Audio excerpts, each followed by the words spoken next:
Boker Tov, everyone.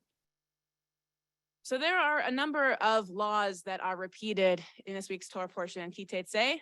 One of them is an interesting one that I think puzzles a lot of people in our modern world, and that's that of Yibum, which is the law of levirate marriage.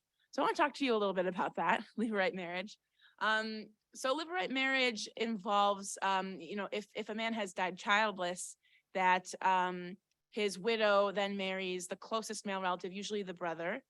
And in order to provide a continuation of his line in the name of his brother, right? Or whatever the closest male relative is. And we see there are circumstances in the Torah which actually do come up for levirate marriage. The story of Judah and Tamar, the story of Ruth, the book of Ruth. So levirate marriage does come up then, but we don't tend to think of it today. The law basically means that, when a male without issue dies, his widow automatically, by Jewish law, becomes married to the brother. And so there is a ritual involving the removal of a shoe, which constitutes a ritualistic divorce in the cases when the widow and the brother do not want to marry. Right. And so this does actually come into place today because it does actually happen. Most people do not want to carry on the levirate marriage. Interestingly, there was actually a Hallmark movie called Loving Leia. I don't know if anyone here has seen it. It's not new. It was from like 2009. But I happened upon it last year.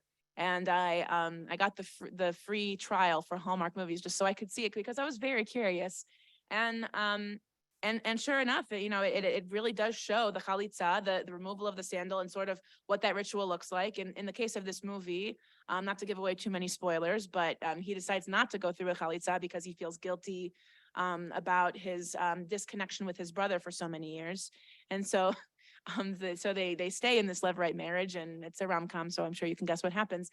But it's certainly interesting along the way. So it's not common to continue a levirate marriage, but the process of why it exists, I think, is important to remember, right? So that when our loved ones die, that we find a way to continue their legacy. I think in today's world that is relevant to us, and we do find ways to continue their legacy without doing the levirate marriage. We find many ways to remember and to mourn our loved ones. And so, even though levirate marriage had a place in its time and its day, I think it teaches us an important lesson about how to carry on the legacies of those who've passed. I said that.